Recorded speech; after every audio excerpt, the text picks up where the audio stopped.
Hello, and welcome back to the Hearsay podcast, a joint project between Pro Bono Students Canada, University of Calgary Chapter, and CJSW 90.9 FM. This is a podcast where University of Calgary law students discuss a variety of legal topics with a plethora of professionals in the field. We'd like to emphasize that the information you hear today is legal information, and not legal advice, as we are law students and not lawyers. This podcast is purely for informational purposes. If you do require legal advice, please consult a lawyer, as there is no substitute for a professional. My name is Austin Minnings, and I'm here with my co-hosts, Maya Ebron and Samuel Hughes. Today we will be speaking about entrepreneurship and the law with Dan Wilson. In the spirit of reconciliation, we would first like to acknowledge that Hearsay is recorded on Treaty 7 territory. We would like to take this opportunity to acknowledge the traditional territories of the people of the Treaty 7 region in southern Alberta, which includes the Blackfoot Confederacy, comprising the Siksika, Piikani, and Kainai First Nations, the Tsuut'ina First Nation, and the Stoney Nakoda, including the Chiniki, Bearspaw, and Goodstoney First Nations. The City of Calgary is also home to Métis Nation of Alberta, Districts 5 and 6. I would also like to note that the University of Calgary is situated on land adjacent to where the Bow River meets the Elbow River, and that the traditional Blackfoot name of this place is Mohkinstsis, which we now call the City of Calgary.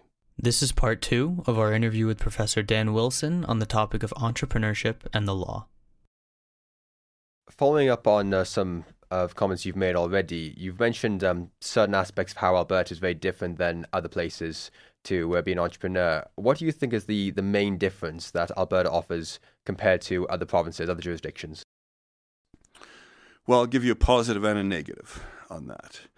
The negative is that we don't have the breadth of institutional capital, and we don't have a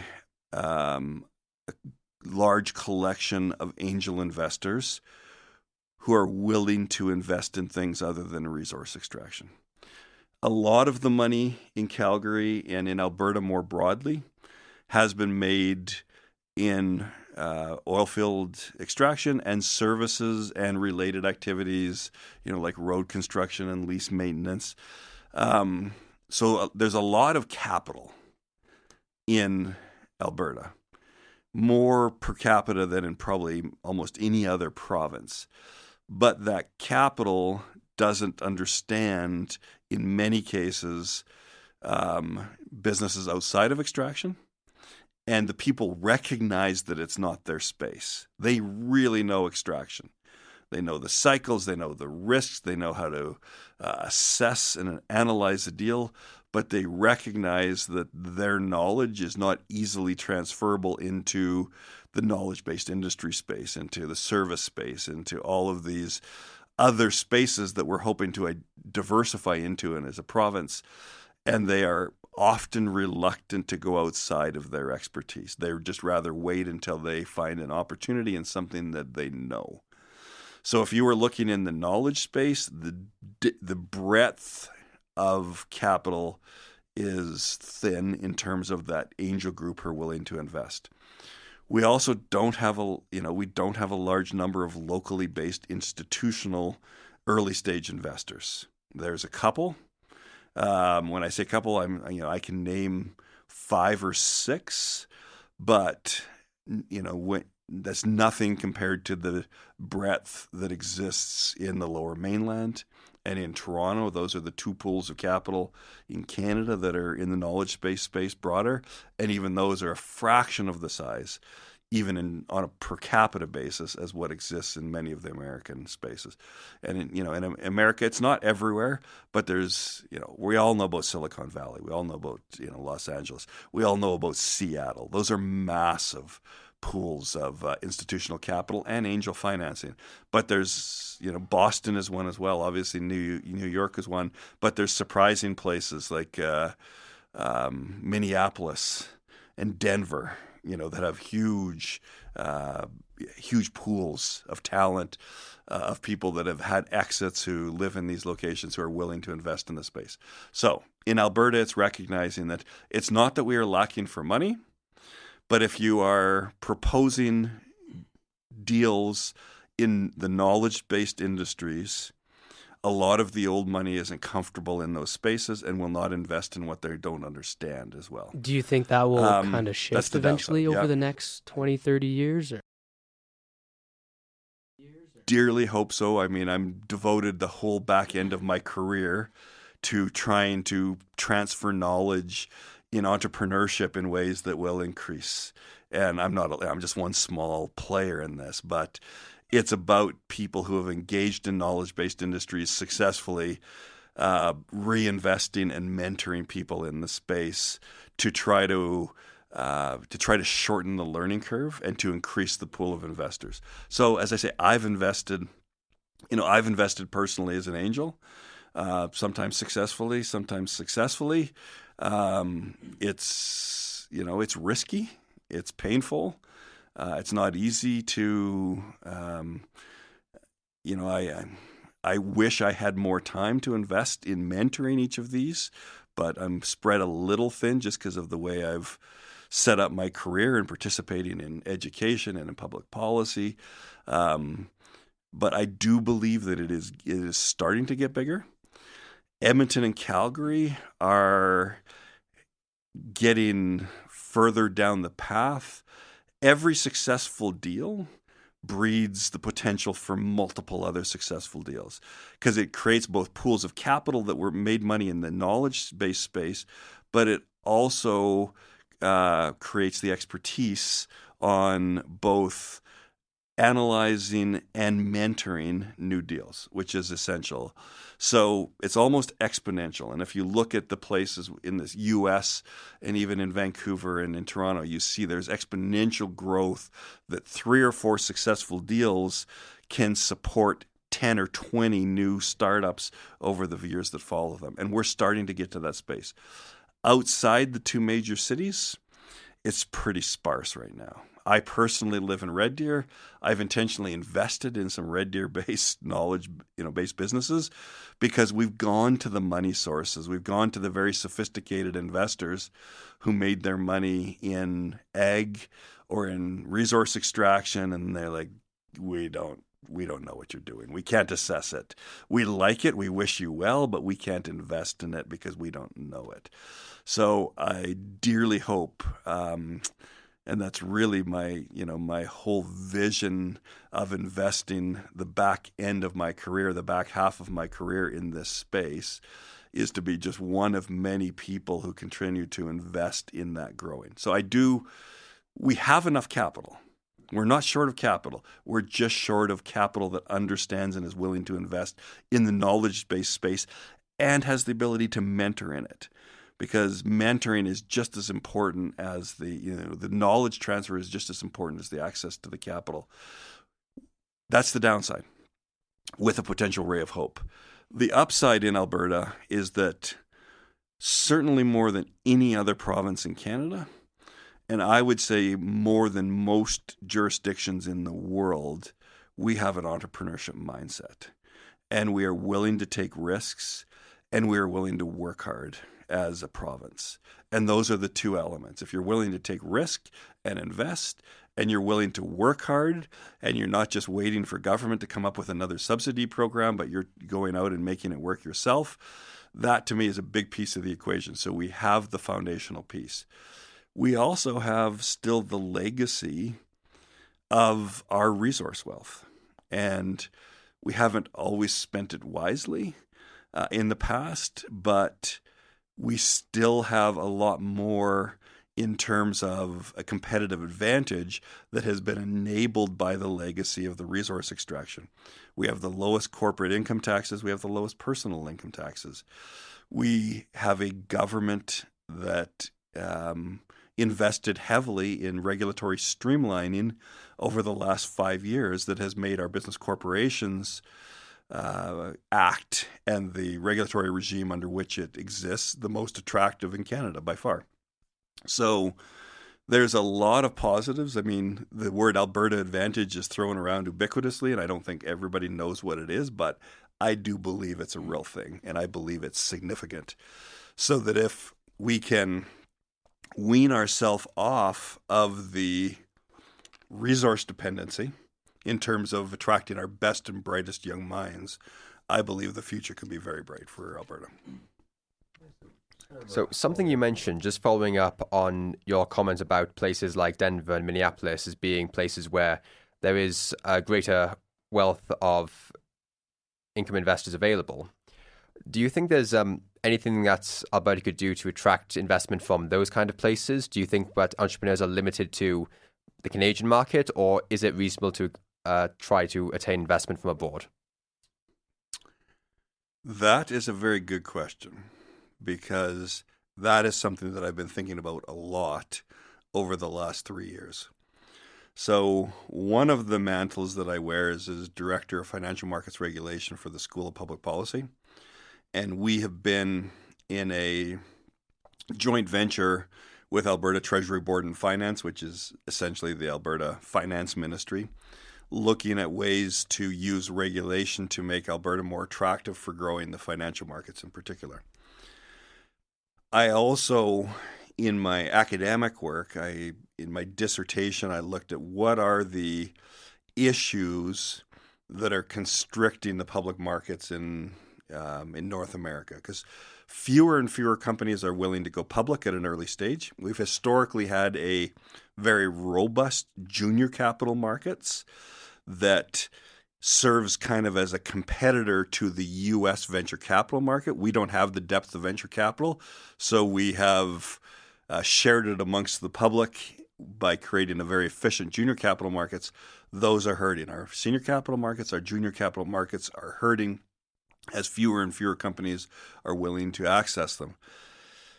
One of the unique features of the capital markets in Canada is that securities regulation is a provincial responsibility, pure and simple. That was definitively determined by the securities reference in 2014 when the federal government tried to impose a national securities regulator. We are also the only non-OECD country out of all, I don't know how many there is, I think there's like in the 30s right now. We're the only one that doesn't regulate securities at a national level. That is a problem and an opportunity packaged in one package, because it's a problem in that if you want to bring investors from abroad to invest in the Canadian markets, you have to educate them as to the fact of, yeah, we're only a country of 40 million people, but we also have 13 securities regulators, and you have to understand these 13 environments in order to know what the rules are. But the upside is it gives us the ability to come up with ideas and to implement and try these ideas, including in a sandbox environment. And a sandbox environment is a test market that the regulators say, let's try something out. Let's see if it works. That we can, at the provincial level, come up with new regulatory design and new ideas that can attract capital from abroad, because those jurisdictions can't be as proactive or as innovative in coming up with new investment ideas or regulation around investment. And I think that there's a huge opportunity in Alberta, because we have a government, and we've continually had a government with a very short interregnum that is very pro-business. They would describe themselves as pro-business. Let's grow the economy. Trickle down economics. Let's increase the size of the pie, and everybody, the rising tide floats all boats. I could, we'll use a lot of, trite sayings to describe the same, but that is the idea. And I think that also extends to Albertans have generally been willing to try new regulation and to innovate. We go back to the junior capital pool in the early 1980s, 1984, probably the most successful junior markets regulatory idea ever invented, certainly in North America, and maybe even beyond that throughout the world. Thousands of junior capital pools have become successful public companies. It was an idea that led to a lot of scorn from the central Canadian, banking interests and the entrenched financial interests. It's like, oh, look what the Albertans are doing. Those crazy cowboys, they're insane. I think that mentality opens up opportunity. And frankly, I've got a list of potential reforms that I'm working on compiling to say, let's use the subnational securities regulation and the environment in which we currently have as a provincial government to radically come up with some, very pro-business, pro-entrepreneurship ideas, and then invite people from other jurisdictions to come and invest in them as we test them out and see what works. And I'm not alone in working on those. We're working in combination with the provincial government, but I know that there's a number of other people who see the need for radical capital markets reform that deconstruct the bright line distinction we've had between public and private markets and the massive regulation in the public markets and the zero regulation, or the lack of any type of effective regulation in the junior markets, and to remove those distinctions and use the best of both to create hybrid markets, which we invite entrepreneurial companies to come and finance in Alberta. And I don't think you could get those passed in Ontario. I think that there will be too many interests who say that's too risky, that's too pro-business, that's, we need to be focusing on regulating corporations, not facilitating, crazy new ideas. So I think that we have a opportunity to use the circumstances in which we find ourselves to create the preconditions to attract a lot of investment from abroad. What do you think the benefits are to having lawyers enter the business sector, and kind of more specifically the entrepreneurship avenue as business leaders? Okay, well, that's a good question. And I don't want to sound like a snobbish lawyer, although I realize I'm sitting in a room of future lawyers. So it's a friendly audience, at least. But I've always described law school as the universal graduate degree. I've never believed that the primary use of the knowledge that you gain in law school and in corporate practice working with entrepreneurs is to spend the rest of your life within the box of being the advisor on the deal. I was eventually seduced away from private practice into the decision-making side, into the managerial side. And I wasn't ready for it. But I had learned a lot, but, there were gaps in my knowledge. And other people who sometimes maybe put lawyers on a pedestal gave me an opportunity that was beyond my knowledge and abilities. But what I did find is I think I learned very rapidly many of the key business lessons that I went in unprepared for, because I was able to understand these lessons in the context of a broader understanding of the law and the business environment and how it operates. So I think that the combination of law school and acting as counsel to a number of companies and being exposed to a wide variety of business ideas and opportunities and executions and failures and successes is, in the business school here in the MBA program, they principally use the case study method. Look at what happened. What can we learn from it in the past? As lawyers, we use the case study method every day. I'm not talking about litigation cases. I'm talking we may have 25 or 30 clients that we are observing and learning from as we advise them in certain areas, but we're becoming familiar with their environments. And we are just by osmosis learning a lot about business cycles and what works and what doesn't work. And I think it's a fantastic training ground for people who eventually want to move away from just being the legal advisor to being the decision maker and the promoter and the generator of the next companies. So I think I learned much more quickly in the areas that I had deficiencies in because of my understanding of the context, of the legal context into which to put things. I was able to fill in the gaps and become a effective entrepreneur more quickly because of my exposure. And I think you will find, I know a lot of my classmates and people who graduated a year or behind me or ahead of me who are leading a lot of businesses. They may no longer even think of themselves as lawyers because they don't pay active insurance anymore, but they are still using the skills that they developed, the critical analysis skills and the exposure to a broad base of businesses simultaneously. So I think it's a great training ground for people. And I don't even know if I should say this or not. I might get myself in trouble, but okay.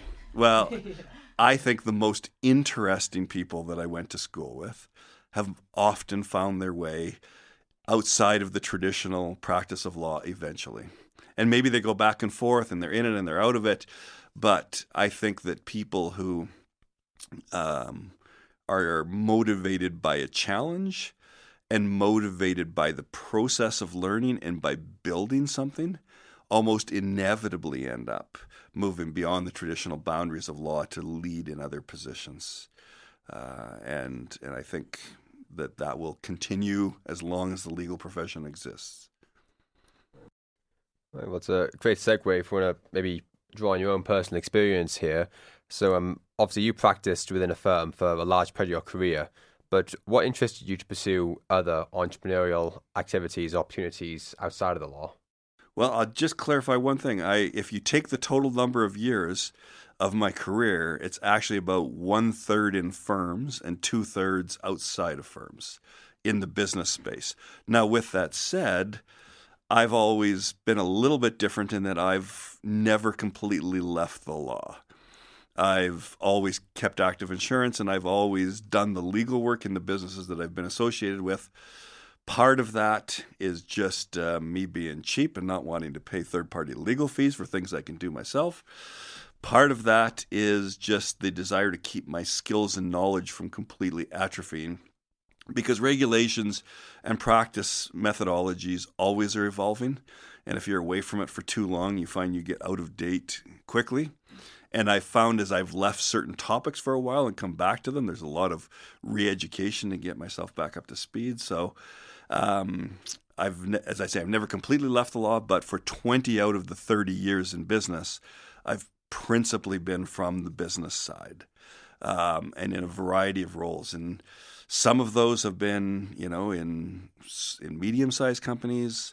A few of those have been in larger companies. For a while, I was senior officer in a company that was a big public company in Singapore and controlled by the Sovereign Wealth Fund of Singapore. But most of that has been in entrepreneurial ventures, and sometimes, and in a lot of different roles, sometimes as the angel investor, sometimes as the mentor, sometimes as the founder.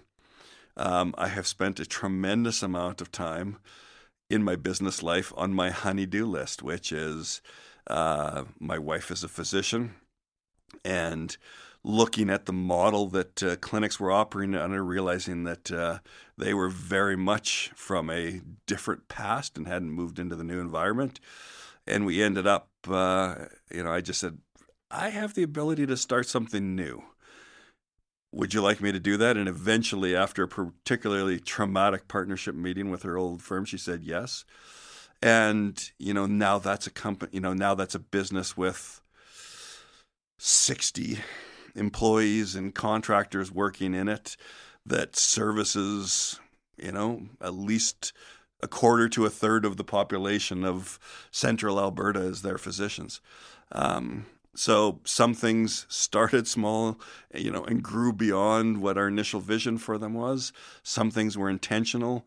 Some things just started as conversations with friends. One of my friends, his father-in-law had sold off a knowledge-based service business that that I thought was a super interesting idea, and I said, well, why don't we do it again? And a business that eventually employed 30 or 40 people started from one conversation. Sometimes it's being intentional, as I say, in wanting to build the investment ecosystem in central Alberta where there isn't much of a knowledge-based ecosystem, investing in people who were locally based when nobody else would invest in them. So, it's I think it's the commonality has just simply been the interest in building new things, the interest in seeing ideas lead to commercialization, lead to eventual success. I've been associated with more failures than successes, and I think anybody who is a true serial entrepreneur would mostly tell you the same story, unless they're a lot smarter than I am, and I'm sure that there are people out there who are. But the successes generally outweigh the failures over the course of time and get you to a positive collective outcome that you can look your wife in the eye and say, well, they didn't always succeed, but enough have succeeded that we're in a good place.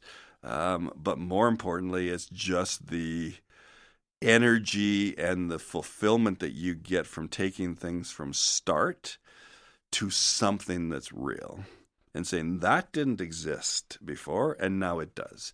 And now we have 40 people showing up and earning their living every day, or 50 people on something that would never have existed if we collectively, me and the people who've created these businesses weren't prepared to take the risk and to lose and to learn from it. So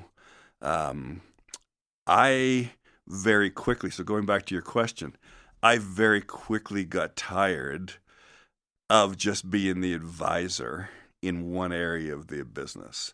And I wanted to be at the table on all of the important decisions and have a voice in those.